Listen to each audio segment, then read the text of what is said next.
Viernes 1 de junio, muy buenos días y bienvenidos a su programa Contacto Directo. Revisemos quiénes son hoy nuestros invitados. Eva García, ministra de Industrias y Productividad. Los objetivos del proyecto económico urgente. ¿Cómo lograr que lo plasmado en letras se aplique de forma efectiva? Hay observaciones que podrían mejorar la futura normativa. La revisaremos. También estará Fabricio Villamar, asambleísta de Creo, miembro de la Comisión de Soberanía y Relaciones Internacionales. Solicitud de juicio político contra la ministra de Relaciones Exteriores, María Fernanda Espinosa. Una revisión a los aspectos que se le cuestionan. Además, Jorge Yunda, asambleísta de Alianza País, vicepresidente de la Comisión de Salud. Los puntos críticos del proyecto de Código de la Salud: vientres de alquiler, el uso terapéutico de la marihuana, la eutanasia. ¿Se van a hacer cambios tras objeciones de varios colectivos que defienden a la familia? Lo examinaremos. Vamos a la información y empezamos con la noticia internacional del día. Mariano Rajoy fue destituido como presidente del gobierno de España. Esto tras una votación en el Parlamento donde se aprobó la moción de censura por un escándalo de corrupción. Con 180 votos a favor, 169 en contra y una abstención, Rajoy deja el poder. Pedro Sánchez, pues, es justamente el que va a liderar en este momento España. El ahora exmandatario se despidió y dirigió unas palabras al nuevo presidente, esto antes de la votación. Escuchemos. A la vista de lo que todos sabemos, podemos presumir que la moción de censura saldrá adelante. En consecuencia, el señor Sánchez será el nuevo presidente del Gobierno y yo quiero ser el primero en felicitarle. Será esta Cámara quien tome la decisión y a todos nos corresponde acatar el mandato de la soberanía popular aquí representada. Aceptaré como demócrata el resultado de la votación, pero como bien saben, no puedo compartir lo que se ha hecho. Y en temas de nuestro país, con una discusión entre Gustavo Yalc y Julio César Trujillo, concluyó la audiencia de los vocales de la Judicatura ante el Consejo de Participación Ciudadana Transitorio. Se retiraron sin terminar sus presentaciones y a Yalc se lo declaró en rebeldía. Está previsto que el lunes se sepan los resultados de la evaluación y la suerte de los vocales del Consejo de la Judicatura. El presidente de la Judicatura, Gustavo Yalc, fue a ubicarse junto al público al concluir su exposición. Pero eso no gustó al presidente del Consejo de Participación Ciudadana. Aquí tiene que estar con sus compañeros. No tiene ninguna jerarquía que pueda hacer que valga aquí. Acompañe a sus compañeros. Sin embargo, Yalc pidió que se le explique mediante la ley por qué no podía ubicarse en otro lugar. No me obligue a usar la fuerza pública para reducirle al sitio que le corresponde. Muy bien. Y tras el presidente de la Judicatura se retiraron también los otros 4 vocales, que igualmente debían presentar su defensa en la evaluación que a sus funciones realiza el Consejo de Participación Ciudadana. En solidaridad con este acto de rebeldía contra el Consejo, los compañeros del doctor Yalc han abandonado la sesión. Esto, según los miembros de la Judicatura, fue un atropello. Y frente al hecho de que se me vuelve a amenazar y a faltar el respeto que todas las personas merecemos, yo no le he faltado el respeto absolutamente a nadie en mi comparecencia, decidí retirarme para evitar mayores incidentes. Las críticas terminaron por hacerse mutuas entre instituciones. Se visibiliza aún la presencia de ese régimen precisamente que no respetó ni personas ni normas. Ya cuando se comienzan con amenazas de auxilio de fuerza pública para reducir, utilizando un lenguaje pues de la época de esos gobiernos anteriores, ¿no? De los gobiernos de los 80. Pero durante la intervención de Yalc, a quien se le dio 30 minutos, el funcionario fue crítico con el informe del Consejo de Participación Transitorio sobre su gestión, especialmente sobre los cuestionamientos al mecanismo utilizado por la Judicatura para la renovación de la Corte Nacional de Justicia. Que este informe en ese aspecto no tiene ningún sustento y al contrario, podría estar involucrando algún oscuro interés de tomarse la Corte Nacional de Justicia. El próximo lunes, el Consejo de Participación Ciudadana Transitorio tomaría la decisión sobre si los miembros de la Judicatura siguen o no. La actualidad, los protagonistas, el análisis y la información en Contacto Directo. Lenin, ¿cómo estás? Muy buenos días. Buenos días, Samantha, amigos televidentes. Un buen día para ustedes también. Un nuevo rumbo en el manejo económico del país con la intención de encontrar resultados distintos que se manifiesten en confianza, inversión, productividad, desarrollo y empleo es la apuesta que hace el régimen con el proyecto de ley presentado ante la Asamblea el pasado 24 de mayo. Hoy nos acompaña la ministra de Industrias, Eva García, para comentar algunos aspectos de este proyecto que en su exposición de motivos dice buscar lograr un desarrollo económico sostenible que permita aminorar las brechas sociales en base al crecimiento y dinamismo del sector privado, la eficiencia del recurso público y la inversión pública y privada. ¿Quién le garantiza al gobierno que el sector privado va a estar a la altura de sus expectativas? Buenos días, ministra. Buenos días, Lenin, buenos días a los televidentes. Esta es una ley, es un proyecto y es una ley ya que esperamos que la Asamblea le dé paso favorablemente, porque es producto del diálogo, el consenso, el haber compartido experiencias, mediciones y percepciones de la economía con todo el país. No es una ley que nace de un momento al otro. Es una ley que tiene su preparación, que se inició con los diálogos del Consejo Consultivo Productivo y Tributario, que como usted sabe, tuvo en la mesa a los sectores productivos y algunos ministros del gobierno. Entonces, es una ley elaborada en territorio, con fines prácticos, con objetivos prácticos, tomando en cuenta la real situación del país. Aquí no hay cifras ocultas, aquí se ha hecho un balance de la real situación del país y con el concurso de todos los actores hemos hecho esta propuesta que el señor presidente entregó el 24 de mayo y estamos prestos a sostenerla, a sustentarla en la Asamblea. Ahora, ministra, los incentivos al sector privado no son una cosa nueva, ya se plantearon antes en distintas normas. Por dar un par de ejemplos, el Código Orgánico de la Producción, Comercio e Inversiones, aprobado en el gobierno anterior, así como la Ley de Incentivos para Alianzas Público-Privadas, entre otras. El asunto es que ello no funcionó. ¿Qué hace distinto a este proyecto de los códigos anteriores que están vigentes?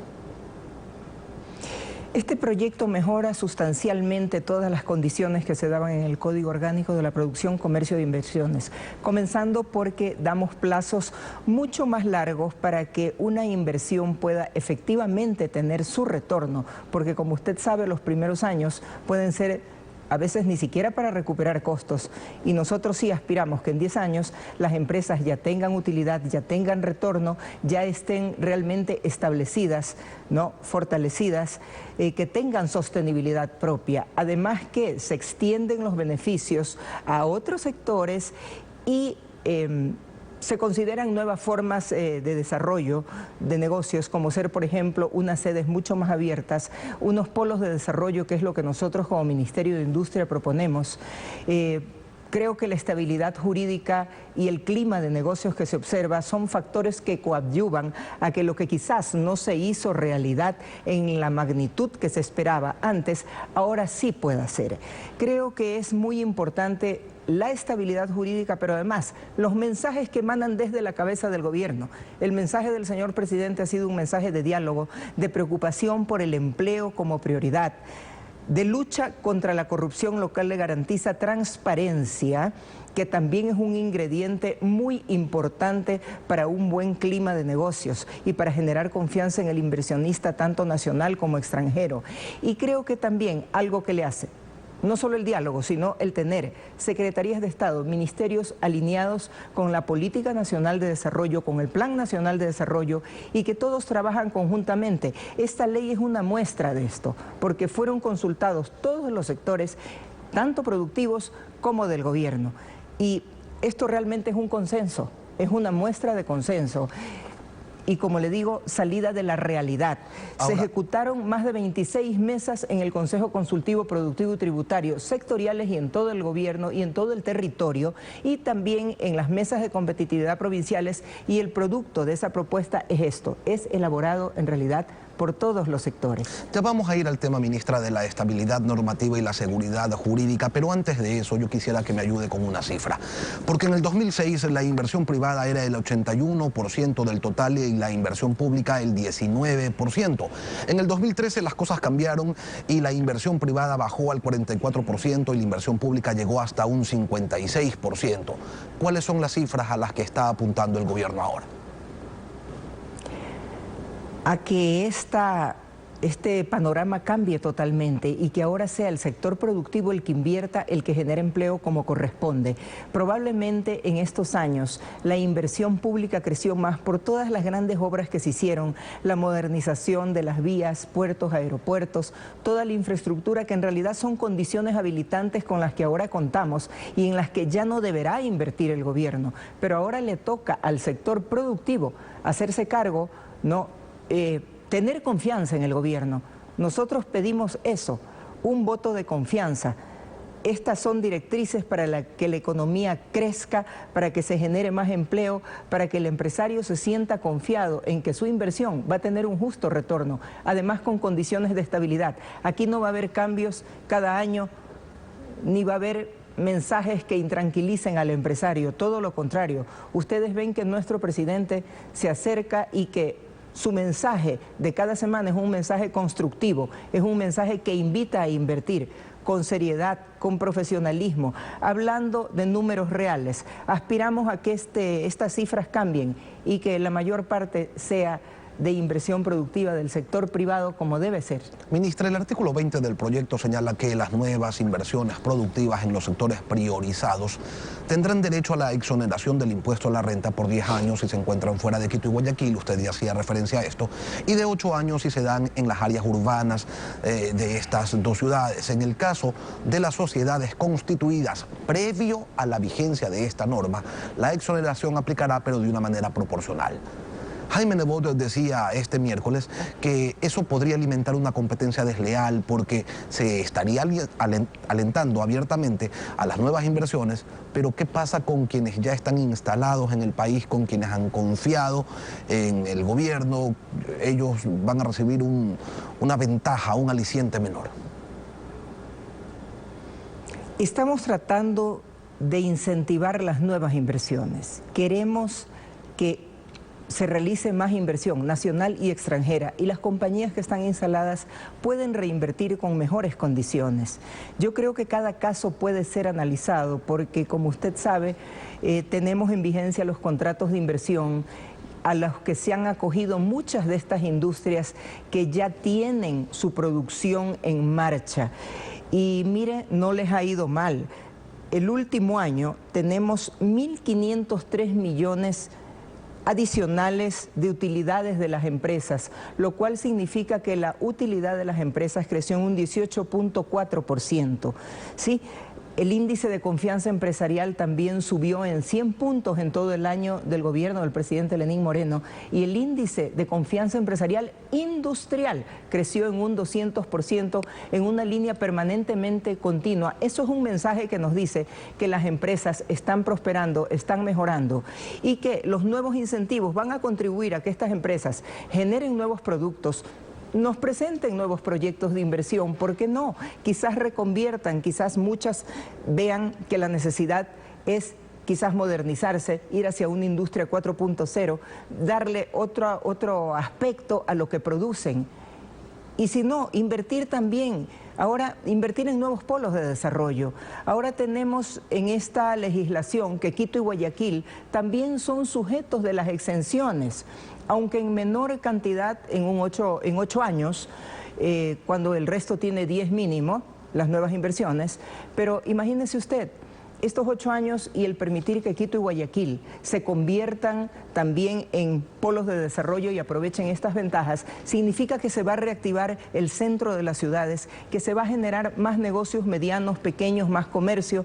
Las ciudades ahora están sufriendo de un fenómeno que es común en todo el mundo, que los centros quedan realmente desiertos, abandonados, se produce una recesión, porque todos se marchan hacia nuevos barrios, hacia nuevos desarrollos. Ministra, dando dándole a Quito y Guayaquil esta ventaja, podemos desarrollar, y esto es materia y territorio de las medianas, las pequeñas, la economía popular y solidaria y del comercio. Ministra, ¿no le está haciendo falta a este proyecto garantizar la seguridad jurídica con metodologías de resolución de conflictos o discrepancias ante jueces neutrales e imparciales?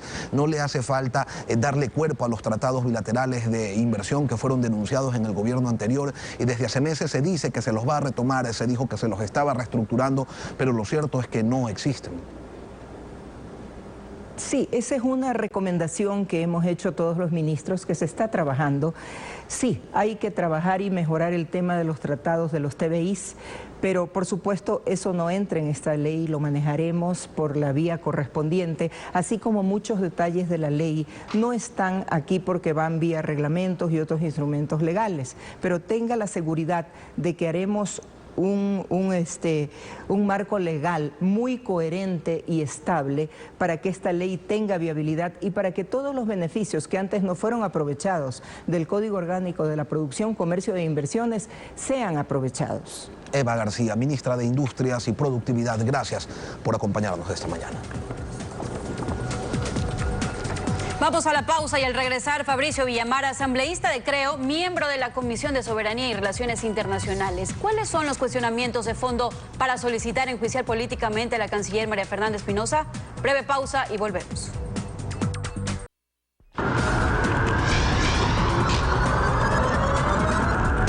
Ayer, con 59 firmas de respaldo, se presentó la solicitud de juicio político a la canciller María Fernanda Espinosa. 4 son las razones que tiene el movimiento Creo para impulsar esta nueva iniciativa de fiscalización. Fabricio Villamar es asambleísta de Creo, fue electo por la provincia de Pichincha y además integra la Comisión de Relaciones Internacionales. Nos acompaña esta mañana desde la capital de la República. Asambleísta, buenos días. Empecemos por la primera de estas 4 razones. ¿Qué es lo que ustedes cuestionan en el manejo del caso Julian Assange? Buenos días, amigos, y buen fin de semana con todos los ecuatorianos. Yo sostengo que el caso de Julian Assange es posiblemente uno de los episodios más vergonzosos que ha tenido que pasar la diplomacia ecuatoriana. El tratar de hacerle pasar a Julian Assange como ecuatoriano y darle estatus diplomático para burlar la normativa internacional nos afecta profundamente, ya que la Convención de Viena establece que los acuerdos que celebren los países tienen que ser celebrados de buena fe. Esto se congrega en la frase, en el aforismo que dice pacta sunt servanda, y que tienen que ser los acuerdos cumplidos, pero de buena fe. Intentar engañar a la comunidad internacional para hacerle pasar a Assange como ecuatoriano y darle estatus diplomático es un acto que implica el tratar de engañar al resto de países, y eso no es buena fe. Pero ¿es creíble que la ministra actuó por sí sola y ante sí, sin conocimiento del presidente de la República, quien constitucionalmente es quien lidera y define la política internacional del país? Ese es parte de los problemas. Las declaraciones del presidente de la República en días anteriores con Deutsche Welle me parece que desnudan una realidad. El presidente de la República o no se entera, o no le interesa, o no tiene capacidad para dirigir las relaciones exteriores del Ecuador. El decir que la canciller actuó por sí sola en el caso de Julian Assange, que él no conocía, que no comparte, pero que respeta, implica que lastimosamente tampoco gobierna. Ustedes cuestionan también la candidatura de María Fernanda Espinosa para presidir la Asamblea General de Naciones Unidas, solo porque el Ecuador ya había comprometido su voto para la candidata de Honduras a cambio de que ese país vote a favor de la designación de Patricio Pazmiño como magistrado de la Corte Interamericana de Derechos Humanos, o tienen además otros motivos para oponerse a esta candidatura. A veces parecería que se confunde lo que es la Secretaría General de la Organización de Naciones Unidas con lo que es la Presidencia de las Sesiones.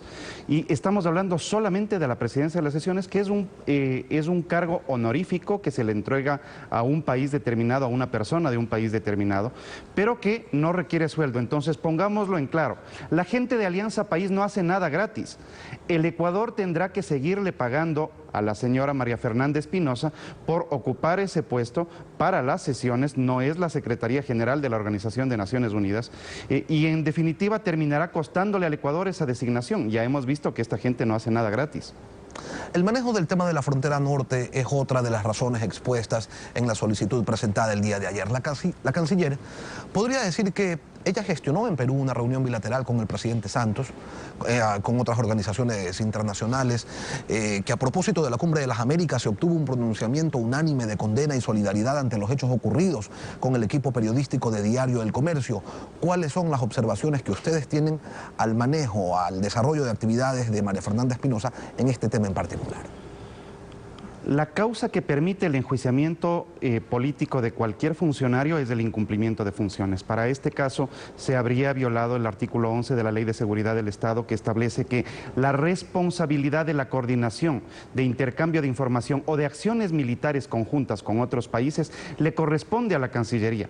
Para el caso de los periodistas secuestrados y muertos en meses anteriores, no existió esta coordinación o esta coordinación no fue suficientemente bien llevada. En la práctica lo que tenemos es un lamentable resultado que adicionalmente ha tenido un maltrato a los parientes de los periodistas secuestrados.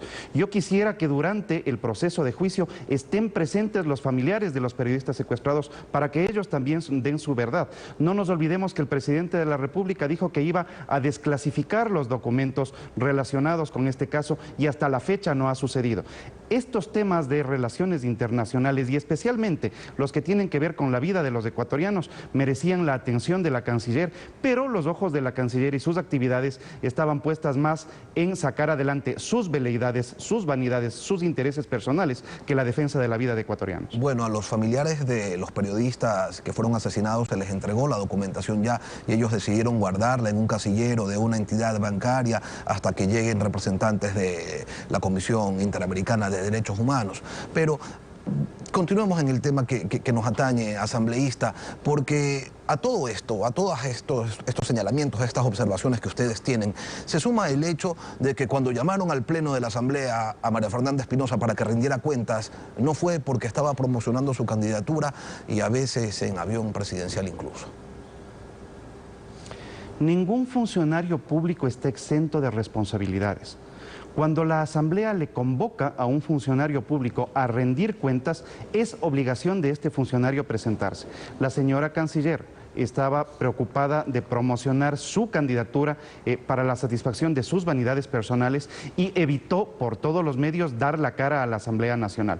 Estas son las razones por las cuales hay que llevarle a juicio político, de tal manera que se explique a los ecuatorianos el por qué se priorizaron sus intereses y no los intereses del Ecuador. 59 firmas de respaldo tiene esta solicitud de juicio político, pero hay además otras organizaciones que están de acuerdo, que no firmaron el documento, pero que han expresado públicamente que sí quieren pedirle cuentas a la ministra Espinosa, entre ellos los ex compañeros de ella, la gente de Revolución Ciudadana, el ala correísta de lo que era antes Alianza País. ¿Cómo observan ustedes esta situación?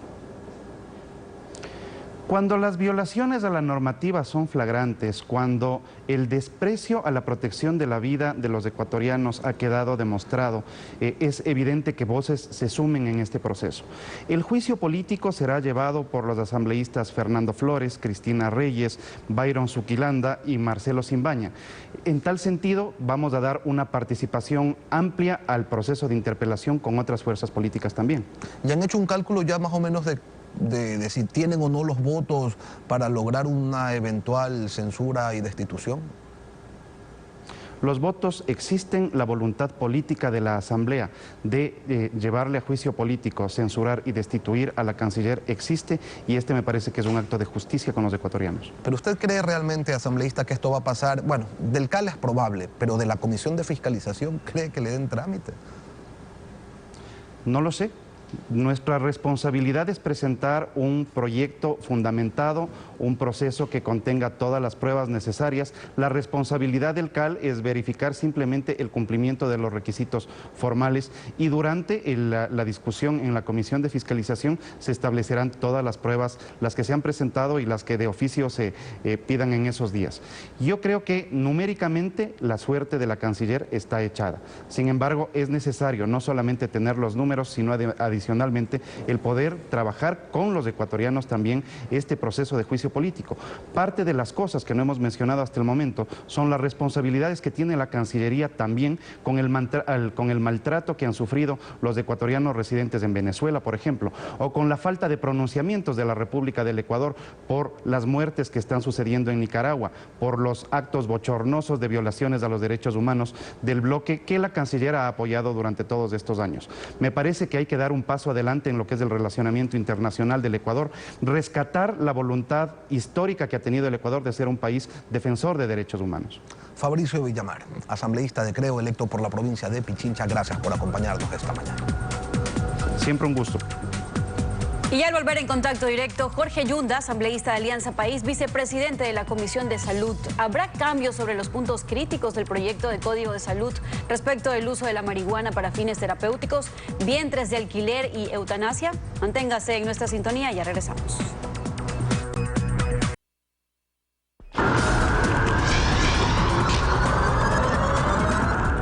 En la Asamblea Nacional se alista ya para segundo debate el proyecto de Código Orgánico de la Salud. El vicepresidente de la comisión donde se está analizando este tema es el doctor Jorge Yunda, quien nos acompaña esta mañana desde la capital de la República. Que usted se opone al proyecto, doctor, señaló en este espacio el titular de la Federación Médica Ecuatoriana. ¿Se opone realmente? Buenos días.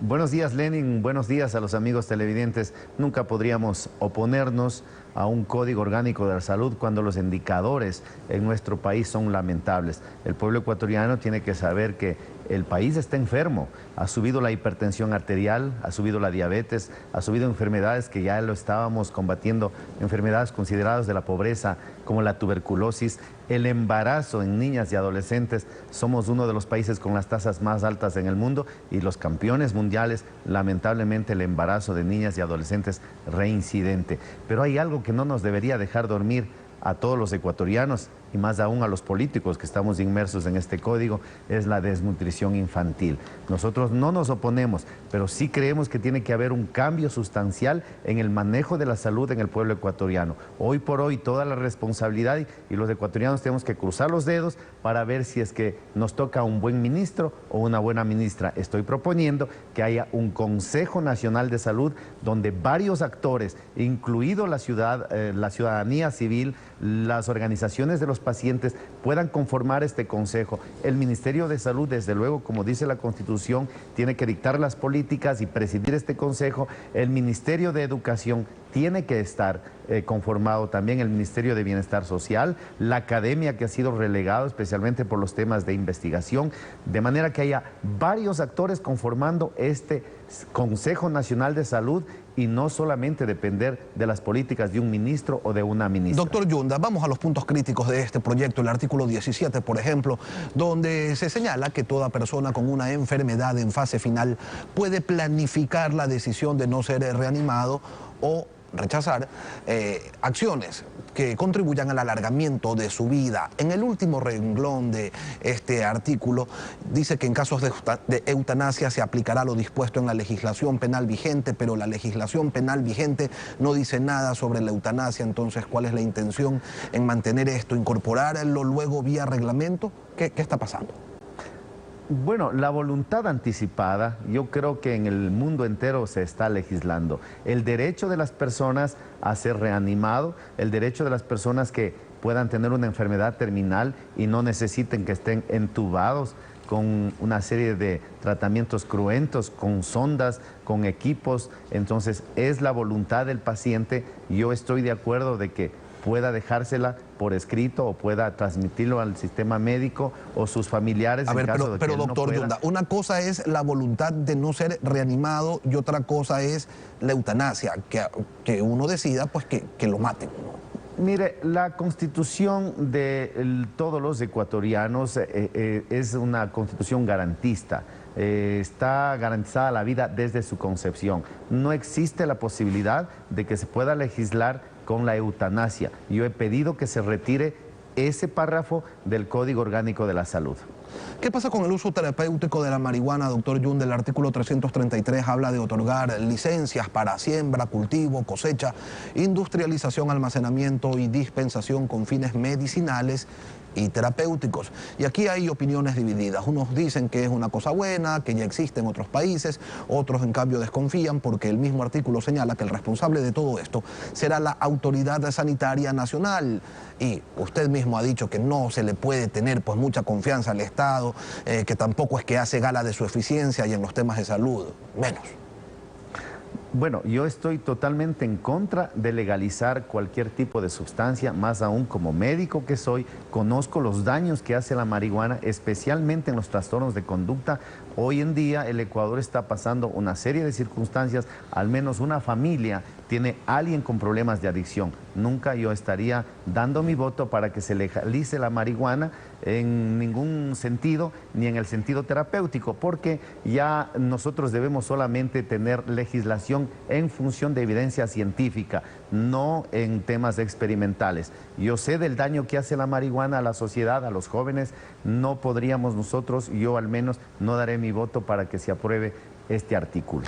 Vientres de alquiler, doctor Yunda. El 189 propone prohibir cualquier pago por donación de gametos, embriones o subrogación de vientre, pero el presidente de la Federación de Médicos, Ernesto Carrasco, dijo algo que es más grave todavía. Lo invito a escucharlo. Quiero también enfocar en lo que el gremio está luchando. Se habló acerca del vientre de alquiler, que ahora se legaliza, que ahora se reconoce, que se lo va a permitir. Esto, para información de la ciudadanía, sí sucede aquí en el país, solo que está en negro, está al margen de la ley. Entonces, ¿qué es lo que sucede? Que ahora el Código Orgánico de Salud, en el artículo 189, no lo legaliza, esto simple y sencillamente lo menciona y tendrá que venir una legislación posterior para determinar cuándo se puede acceder a él. ¿Cómo afrontamos esta situación desde la construcción de esta normativa, doctor Yunda, cuando el presidente de la Federación de Médicos dice vientres de alquiler en el Ecuador? Sí existe.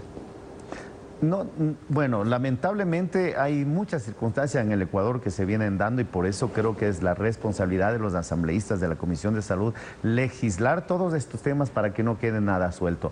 Yo como médico igual estoy a favor de un vientre subrogado, es mi posición que podría ser dentro del primer grado de consanguinidad, porque hay muchas parejas que después de haber intentado tratamientos de fecundación no logran tener una descendencia, no logran tener un hijo y a lo mejor alguien de su familia podría con el consentimiento pues tener este vientre subrogado. Jamás dejaría abierta la puerta para que se utilice ese término de un vientre de alquiler para que se produzca un macabro negocio en donde tengan que alquilarse los vientres y poder negociar con fetos, negociar con vidas humanas. En otro tema, doctor Yunda, la Contraloría General del Estado, en el borrador de un informe sobre el concurso de frecuencias, señala que a través de un entramado societario, 12 empresas relacionadas con usted buscaron la concesión de 46 frecuencias y solo les dieron 37. ¿Cómo es esto? Bueno, yo le debo manifestar a usted y al pueblo ecuatoriano que no estoy concursando por ninguna frecuencia, pese a que soy ecuatoriano y tengo derecho.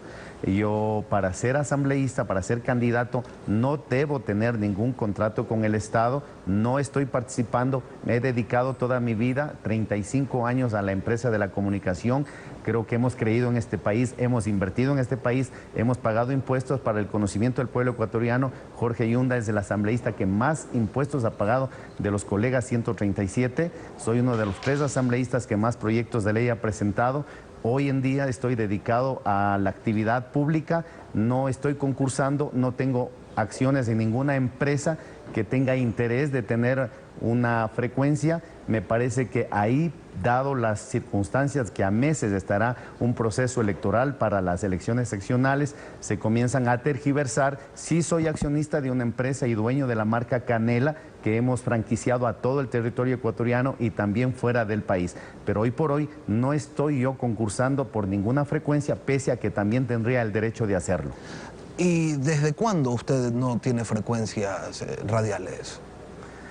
Mire, yo tuve en el 2005 una frecuencia en Ibarra, tuve en la ciudad de Latacunga, fui accionista de una empresa de comunicación en la ciudad de Guayaquil para dedicarme a la política. Hace varios años cedí los paquetes accionarios que están totalmente registrados en la super de compañías.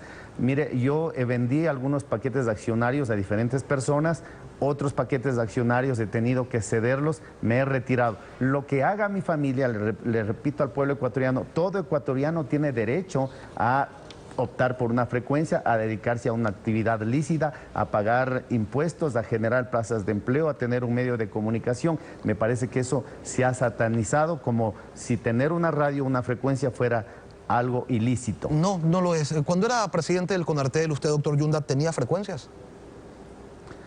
Cuando yo fui presidente del desaparecido CONARTEL, jamás toqué un tema mío y así consta en las actas. Jamás me beneficié de una frecuencia, nunca en las emisoras y en las empresas que yo he podido prestar mis conocimientos como productor y creativo. Tienen 15, 18, 25, hasta 48 años de existencia.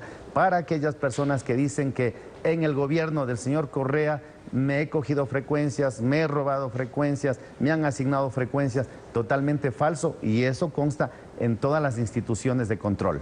Pero usted ya presentó, porque esta segunda parte de la entrevista empezó citando al borrador del informe de la Contraloría. ¿Usted ya presentó sus descargos ante estas afirmaciones, doctor? Totalmente, porque ahí hay una confusión. Yo soy accionista de Radio Canela S.A. Radio Canela S.A. Tal vez por el nombre que dice Radio Canela, a lo mejor hay una confusión, pero si usted ingresa a la super de compañías va a ver que esta empresa se dedica a la organización de eventos, a la producción de contenidos, a la franquicia de varias marcas y no tiene ninguna frecuencia, no tiene ni radio ni televisión. Así tenemos el certificado del Arcotel y cualquier ciudadano puede averiguarlo en los entes pertinentes. Usted dice que no tiene ninguna frecuencia y nosotros no tenemos por qué dudar de aquello, doctor Yunda, pero usted es un hombre relacionado con la radio, con el mundo de la radio, y el proceso del concurso de frecuencias ha sido muy cuestionado, muy observado, muy denunciado desde distintos sectores, y quiero conocer su criterio, doctor Yunda. ¿Usted cree que hubo irregularidades en este concurso? Bueno, yo creo que la Contraloría General del Estado tiene todo ese deber de auditar un bien de todos los ecuatorianos, como es en el espectro radioeléctrico, y si hay irregularidades tienen que ser las autoridades pertinentes quienes la corrijan sin perjudicar absolutamente a cualquiera que esté involucrado, respetando el debido proceso, dando el legítimo derecho a la defensa. Sería nefasto que un gobierno o un Estado comience a asignar frecuencias por afinidad o por desafinidad política. Esperamos que las autoridades cumplan con este papel. Jorge Yunda, asambleísta de Alianza País, gracias por acompañarnos, doctor. Buenos días. Muchas gracias, buenos días. Bien, revisemos la noticia internacional del día. Mariano Rajoy fue destituido como presidente del gobierno de España. Esto tras una votación en el Parlamento donde se aprobó la moción de censura por un escándalo de corrupción. Con 180 votos a favor, 169 en contra y una abstención, Rajoy deja el poder y Pedro Sánchez, el dirigente del Partido Socialista Obrero Español, se convierte en el nuevo líder del Ejecutivo. El ahora exmandatario se despidió y dirigió unas palabras al nuevo presidente. Esto antes de la votación. Escuchemos. A la vista de lo que todos sabemos, podemos presumir que la moción de censura saldrá adelante. En consecuencia, el señor Sánchez será el nuevo presidente del Gobierno y yo quiero ser el primero en felicitarle. Será esta Cámara quien tome la decisión y a todos nos corresponde acatar el mandato de la soberanía popular aquí representada. Aceptaré como demócrata el resultado de la votación, pero como bien saben, no puedo compartir lo que se ha hecho. Bien, así despedimos Contacto Directo. Lenin, que tengas un excelente fin de semana y a todos los televidentes también. Gracias, Samantha. Y hoy 1 de junio es el Día del Niño, así es que a compartir, a festejar a los más pequeños de la casa, de los niños, de las niñas, por supuesto. Déjame terminar, Samantha. Hay que festejar y compartir más con los menores y bueno, pues que tengan todos un excelente día. Los niños y los que tienen el espíritu, el alma de niño también. Feliz día para todos.